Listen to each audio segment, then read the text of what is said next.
నమస్తే welcome to YoYo Cine Talkies. చిత్ర పరిశ్రమలో కొంతమంది సినిమాలు ఫ్యామిలీ అని అనుకుంటూ ఉంటుంటే మరికొంతమంది మంచి స్నేహాలను ఏర్పరచుకొని కొనసాగిస్తుంటారు. అలా ఏళ్లు గడిచిన తమ ఫ్రెండ్షిప్ ను కొనసాగిస్తున్న వారిలో రామ్ చరణ్, ఎన్టీఆర్ RRR తో క్లోజ్ ఫ్రెండ్స్ గా మారారు. బాహుబలితో ప్రభాస్, రానా క్లోజ్ అయ్యారు. గోపిచంద్, ప్రభాస్ నటులు కాకముందే బెస్ట్ ఫ్రెండ్స్ గా ఉన్నారు. ఇలా చాలా మంది హీరోల బెస్ట్ ఎవరంటే టాలీవుడ్ కి చెందిన నటుల పేర్లు చెబుతారు. కానీ ఎనర్జెటిక్ స్టార్ రామ్ మాత్రం అందుకు భిన్నంగా ఉన్నాడు. టాలీవుడ్ లో అతడికి క్లోజ్ ఫ్రెండ్స్ లేనట్లే కనిపిస్తుంది. మీకు బాగా దగ్గరైన స్నేహితులు ఎవరు అంటే ముంబైలో ఉన్న వాళ్ళని, చెన్నైలో ఉన్న సెలబ్రిటీల పేర్లు చెప్పాడు. జెనీలియా బెస్ట్ ఫ్రెండ్ అన్నాడు. ఇద్దరు కలిసి రెడీ సినిమా చేసిన సమయంలో బాగా క్లోజ్ అయ్యామని తెలిపాడు.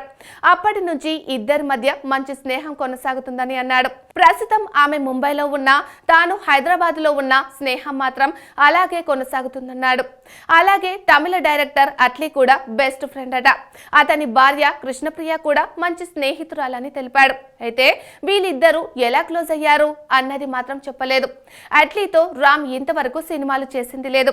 కృష్ణప్రియ నటి కాబట్టి ఏదో సినిమాలో నటించి ఉండొచ్చు, అయినా కూడా ఆమె హీరోయిన్ కాదు. మరి ఈ ముగ్గురు మధ్య అంత క్లోజ్నెస్ ఎలా బిల్డ్ అయిందనే ప్రశ్నలు వ్యక్తమవుతున్నాయి. ఈ ప్రశ్నలకు రామ్ నుంచి సమాధానం వస్తుందో లేదో చూడాలి. Hi, hello. మెస్మరైజ్ చేసే మూవీ ముచ్చట్లు, రిలీజ్ అయిన వెంటనే రివ్యూస్, మీ అభిమాన తారల రియల్ స్టోరీస్, సినిమా సమాచారం ఏదైనా క్షణాల్లో మీ చెంతకు. మరింకెందుకు ఆలస్యం, యోయో సినీ టాకీస్ ని సబ్స్క్రైబ్ చేసుకోండి.